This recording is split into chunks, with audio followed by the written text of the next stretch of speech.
Ahora vamos a ver hipernatremia. Entonces, esto lo vimos por separado en los videos anteriores. Ahorita va a ser una integración. Entonces vamos a ver definición, etiología, patofisiología, cuadro clínico, diagnóstico, tratamiento y complicaciones del tratamiento. Entonces, hipernatremia, tenemos una concentración de sodio de más de 145 miliequivalentes por litro.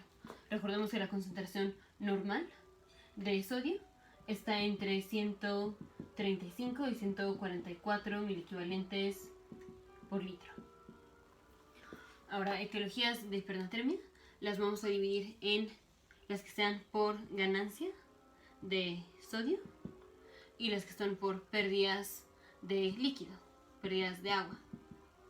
Entonces, cuando tenemos pacientes que tienen ganancia de sodio, son pacientes que por alguna razón les dimos solución salina hipertónica, o sea, solución salina al 3% de cloruro de sodio, o pacientes que consumen tabletas de sodio, de sal, que va a ser bastante raro que el paciente se presente con hipernatremia por esto. Es más común que sea por pérdida de líquido. Ahora, la pérdida de líquido la dividimos en dos grandes categorías, en las que son por causas no renales y las que son por causas renales. Las que son por causas no renales, estas las dividimos en las que son por pérdidas insensibles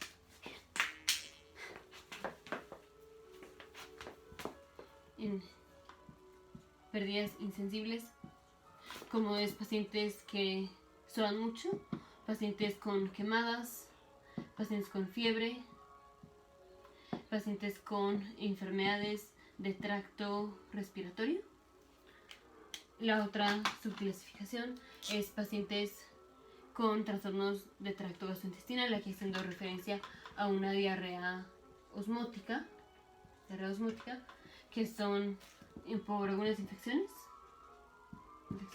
o por malabsorción o por lactulosa, por ejemplo, que a veces la utilizamos como tratamiento de cirrosis. Y también a veces puede ser por vómito. Y la otra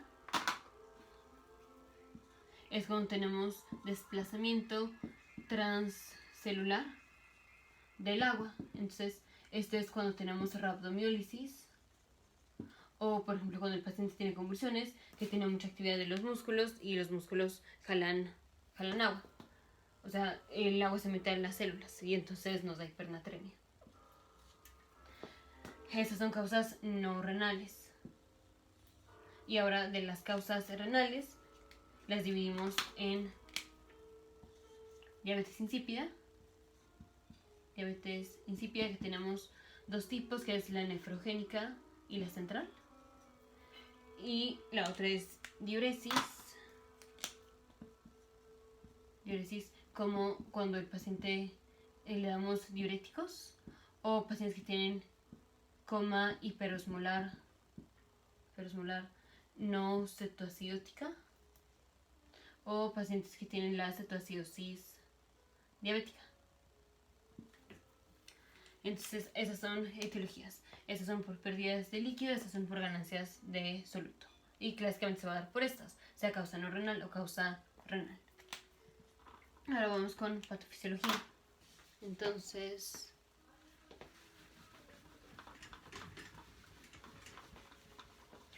vamos primero con las causas no renales, que esta nos va a servir para ver los estudios de laboratorio. Entonces tenemos, aquí está el torrente sanguíneo, aquí está una arteria, por ejemplo, y aquí tenemos arteriola aferente, aquí está el glomérulo, luego está la arteriola eferente, aquí está la cápsula de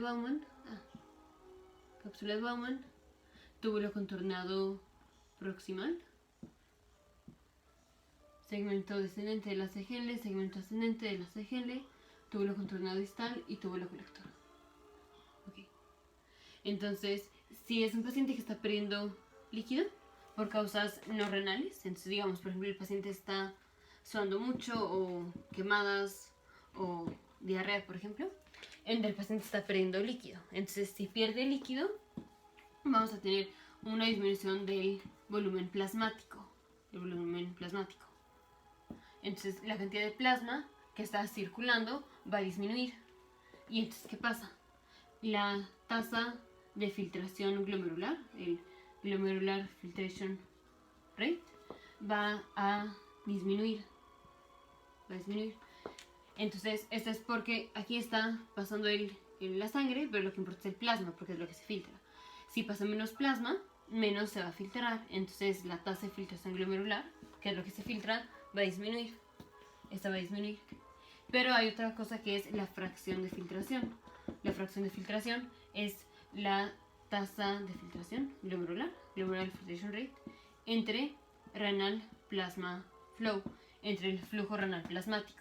Entonces, si dividimos el plasma que se filtró entre todo el plasma que entró por la arteria aferente, lo normal es como el 20%. El 20% del plasma renal se filtra.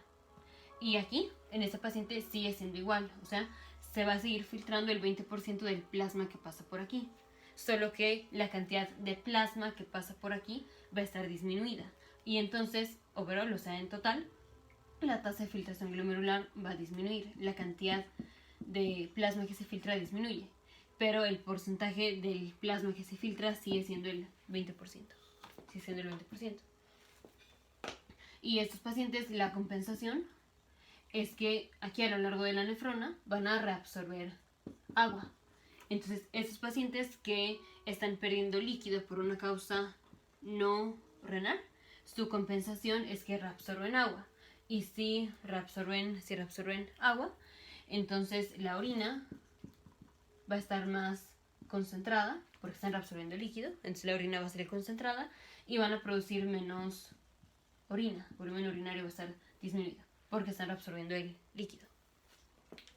Ahora vamos con las causas renales. Entonces, en las causas renales, por causa de riñón, el paciente está perdiendo líquido. Entonces puede ser porque tenemos osmoles aquí, como es el caso de la cetoacidosis diabética o del coma hiperosmolar no cetoacidótico, en donde el paciente está filtrando glucosa y la glucosa aquí jala agua hacia la luz de la nefrona y entonces el paciente va a producir mucha orina. O cuando le damos diuréticos, como es por ejemplo manitol, funciona igual, el manitol jala agua hacia la luz de la nefrona. Cuando le damos por ejemplo diuréticos de asa, los diuréticos de asa impiden la reabsorción de 2 cloros, un sodio y un potasio, que es un transportador que está aquí en el asa de Henle, y esto impide que el paciente reabsorba agua, entonces va a tirar agua. Y en la diabetes insípida, el paciente no produce la hormona antidiurética o no responde a la hormona antidiurética. Entonces, en los dos casos no está reabsorbiendo agua. Entonces, en las causas renales, el paciente está tirando líquido por la nefrona y entonces va a producir mucha orina. Produce mucha orina y la concentración de la orina está disminuida. La orina va a estar muy diluida porque el paciente está tirando mucho líquido. Ok, eso es ya más o menos de patofisiología entre las dos. Y las dos nos va a dar hipernatremia. Entonces, sea por causa renal o por causa no renal, el paciente está perdiendo líquido. Y si pierde líquido, ¿qué pasa? Va a aumentar la concentración de sodio. Entonces ponemos, aquí está por ejemplo una arteria, y vamos a poner, esta es una arteria del sistema nervioso central. Entonces aquí al ladito vamos a poner las neuronas. Aquí está una neurona, su axón, su núcleo, sus dendritas. Aquí está otra neurona, su axón, su núcleo, sus dendritas, así. Entonces, ¿qué pasa? Ya sabemos que tenemos un aumento aquí de la concentración de sodio. Aquí está aumentada la concentración de sodio. Y el sodio jala agua, recordemos la frase de a dónde va el sodio va el agua. Si aquí hay más sodio, el agua de aquí de las células se va a salir y va a entrar al intersticio y al torrente sanguíneo. Entonces, la hipernatremia hace que estemos deshidratando a las neuronas.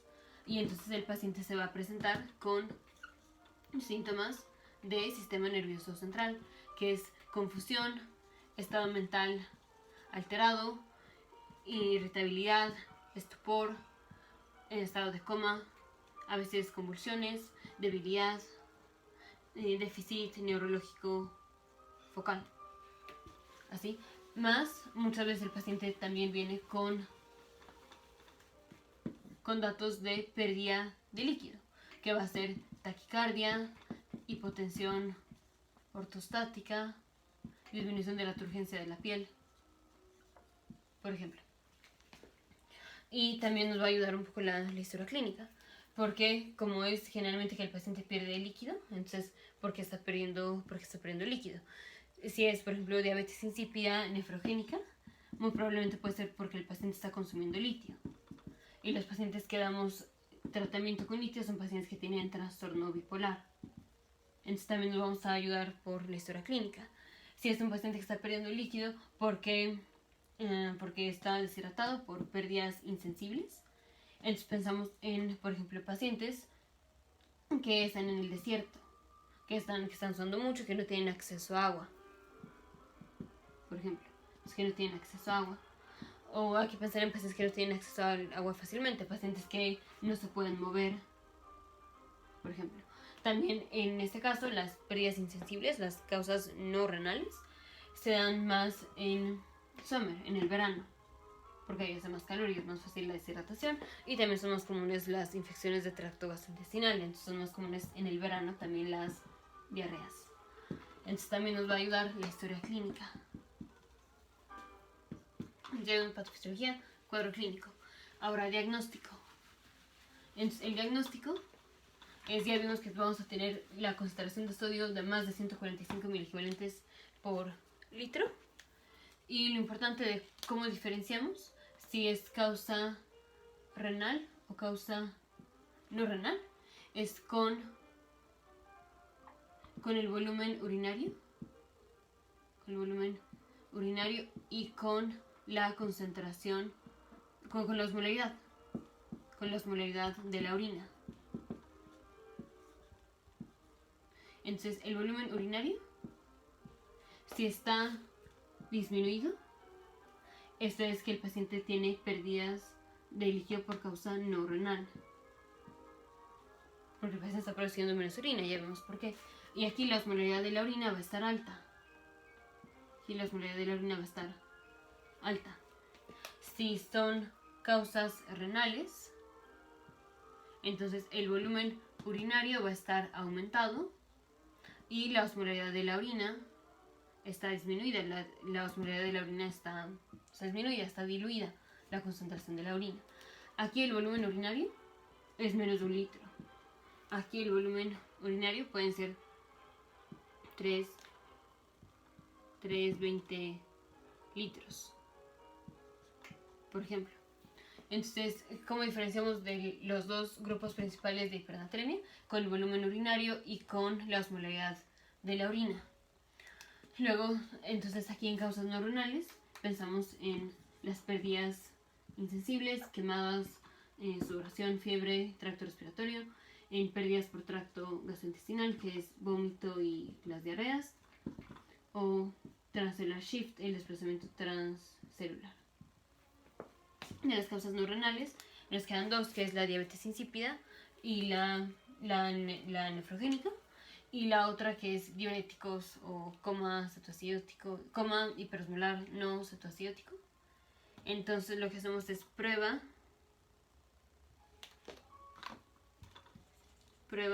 de deprivación de agua.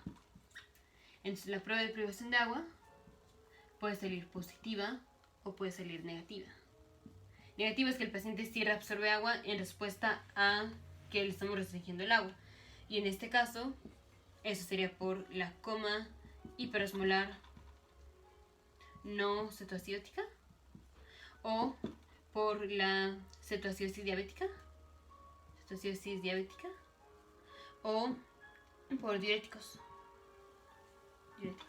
Si la prueba sale positiva, entonces es diabetes insípida. diabetes insípida. O sea que el paciente, a pesar de que le restringimos el agua, no reabsorbe agua, sigue tirando agua. Y entonces aquí, ¿cómo diferenciamos entre si diabetes insípida nefrogénica o central? Esto ya lo vimos en los videos anteriores. Pero básicamente va a ser midiendo los niveles de hormona antidiurética y agregar a esta prueba la desmopresina. Entonces, si al dar desmopresina, el paciente sigue sin reabsorber agua, o sea, sale positivo a la prueba, sigue sin reabsorber agua, es diabetes insípida nefrogénica. Si al dar desmopresina la prueba sale negativa, o sea, el paciente ya pudo reabsorber agua, es diabetes insípida central. Y eso es como diferenciamos más o menos los tipos de hipernatremia. Y generalmente cuando hacemos la prueba de privación de agua, es más cuando tenemos un paciente que viene por poliuria. Entonces queremos saber por qué el paciente está orinando demasiado. Y ahí un diagnóstico diferencial es la polidipsia primaria. En estos casos la prueba sale positiva, sale negativa. La prueba de restricción de agua, este primer paso, sale negativo.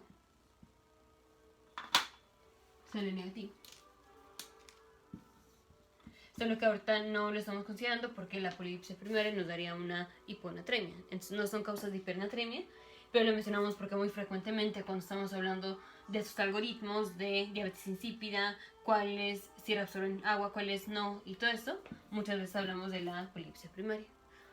Pero entonces si nada más lo vemos con el paciente que está orinando mucho, ¿cómo sabemos que tiene? Si consideramos esta como un diagnóstico diferencial. Ahorita que está específicamente enfocado en hipernatremia, pues esta no la consideramos. Pero aquí la prueba de privación de agua sale negativa en la polidipsia primaria. Okay. Y si a estos pacientes les hacemos la prueba de privación de agua, estos pacientes sí pueden reabsorber agua. Entonces a estos pacientes también les saldría negativa la prueba de privación de agua. Este paso también saldría negativo.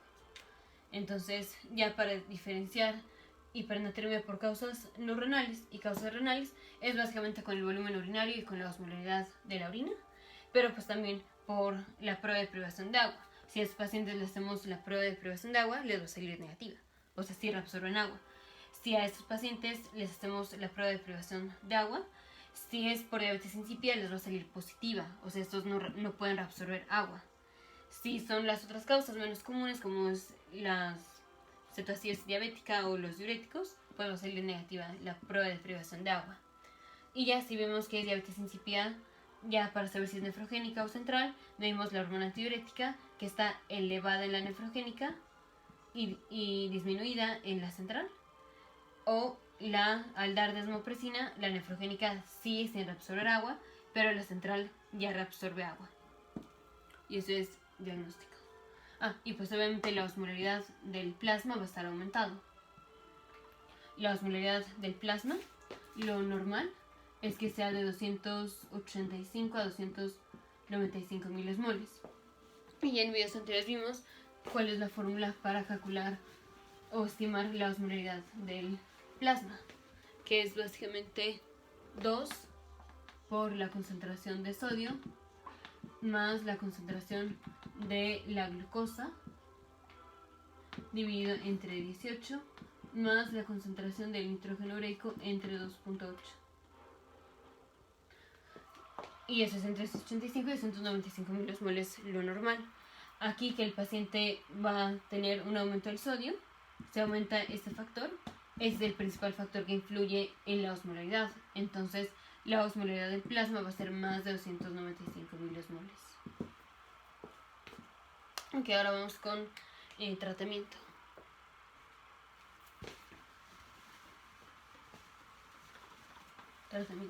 Entonces, tenemos un paciente ya con hipernatremia y si el paciente está en un estado hipovolémico, o sea, pues que está perdiendo agua, ya sea que el paciente está asintomático o si tiene síntomas de deshidratación y de la hipernatremia y todo esto, En cualquiera de los dos casos, asintomático o sintomático, si tiene hipovolemia, el tratamiento es con solución salina normal, o sea, solución salina al 0.9% de cloruro de sodio. Así, si es el caso de que el paciente está euvolémico y no tiene síntomas, entonces reponemos la concentración de sodio con solución salina hipotónica. O sea, si el paciente tiene hipernatremia, pues queremos bajarle el sodio. ¿Y cómo se lo bajamos? Dándole una solución hipotónica, o sea, al 0.45%. Esto es ya si el paciente tiene buen volumen y no tiene síntomas. Entonces decimos, si el paciente está en estado de hipovolemia, asintomático o sintomático, solución salina normal.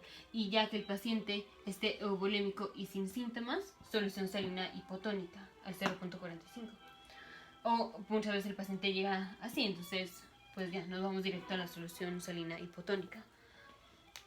Ahora, cuando tenemos el paciente, queremos saber cuál es el déficit de agua libre, o sea, digamos la cantidad de agua que está perdiendo el paciente.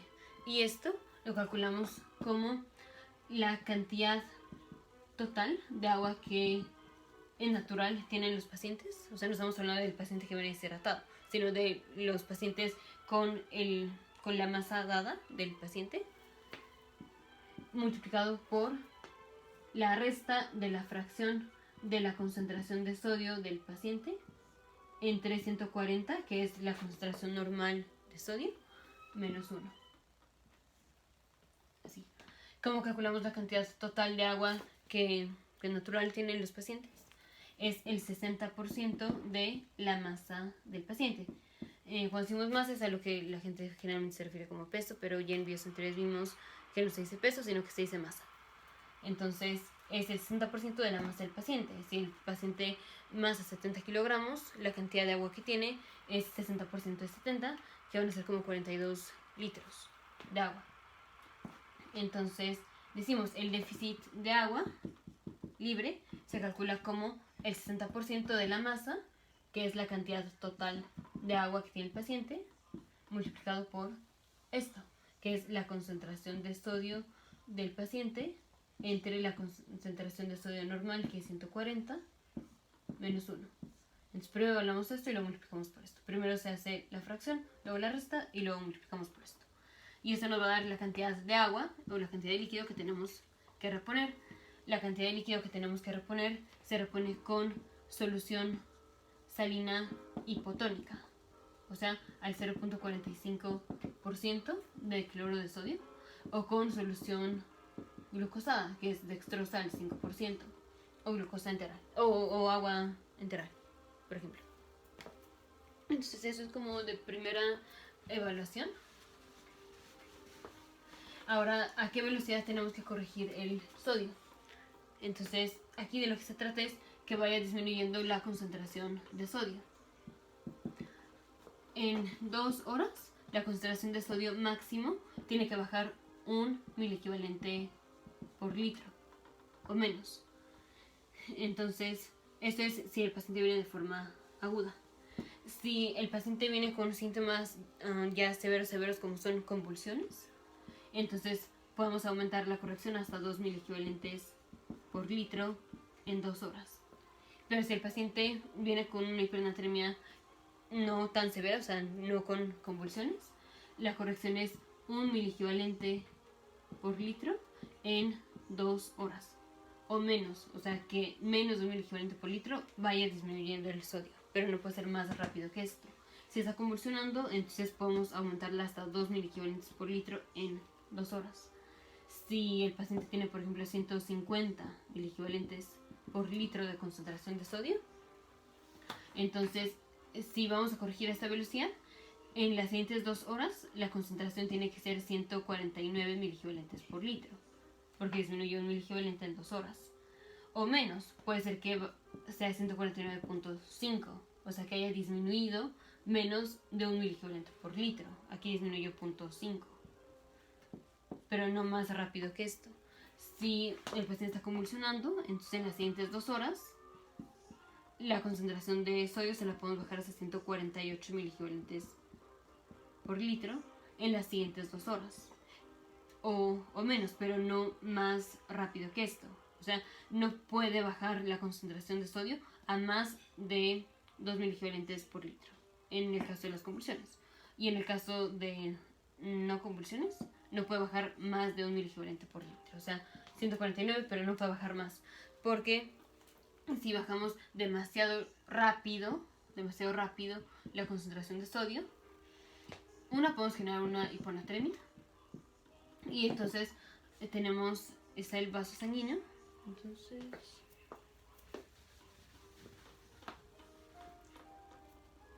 está el vaso sanguíneo. Aquí el paciente tiene hipernatremia, le estamos dando solución salina. Y entonces, ¿qué hacemos? Estamos disminuyendo la concentración de sodio. Y aquí tenemos las neuronas, sus dendritas, su núcleo, su axón, neurona, axón, núcleo, dendritas. ¿Y qué pasa? Aquí las neuronas estaban deshidratadas, entonces la concentración aquí, dentro de la neurona, estaba aumentada. Y aquí tenemos hipernatremia. Ahora que estamos corrigiendo la concentración de sodio, el sodio va bajando y entonces va a haber más osmolaridad aquí. La osmolaridad va a estar aumentada dentro de la célula que en el torrente sanguíneo. Y a donde va el sodio va el agua. Hay más sodio aquí que acá. O bueno, va a haber más osmolaridad acá. Entonces el líquido se va a venir para las neuronas o hacia las neuronas. Y esto es edema cerebral, edema del sistema nervioso central, que se va a presentar el paciente con estado de coma, estado mental alterado, convulsiones. Entonces, por eso son estos límites de a qué velocidad tenemos que corregir la concentración de sodio. No puede ser tan rápido porque si corregimos muy rápido una hipernatremia, tenemos riesgo de generar edema del sistema nervioso central. Y en el caso de que el paciente viene con diabetes insípida,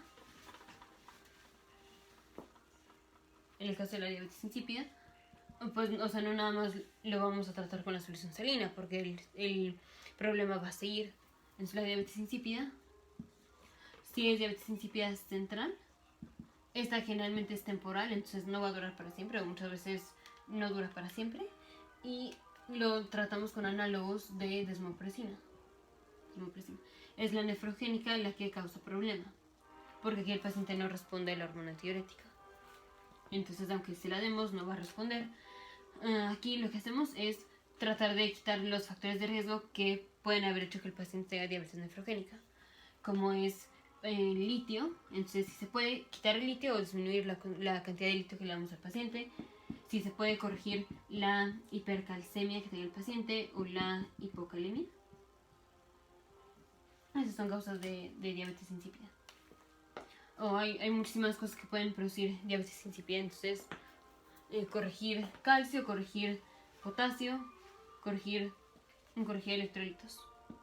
Y entonces, ¿qué vamos a dar? Si ya después de eso el paciente sigue con diabetes insípida nefrogénica, podemos dar los AINES, los antiinflamatorios no esteroideos, como son aspirina o ibuprofeno o así, porque estos inhiben la producción de las prostaglandinas, alterando la capacidad de concentrar la orina. Entonces vamos a dar los AINES, por ejemplo. Y también esta la podemos corregir con solución salina hipotónica. Ahora, si es el caso de que el paciente venía con una hipernatremia euvolímica o hipervolémica, porque vimos básicamente el paciente que venía con hipernatremia hipovolémica, pero si viene con hipernatremia euvolémica o hipervolémica, entonces el tratamiento es una combinación de restricción de líquidos y solución salina hipotónica, o sea, el 0.45% de cloro de sodio, o solución glucosada, que es dextrosa al 5%. Y eso es de hipernatremia.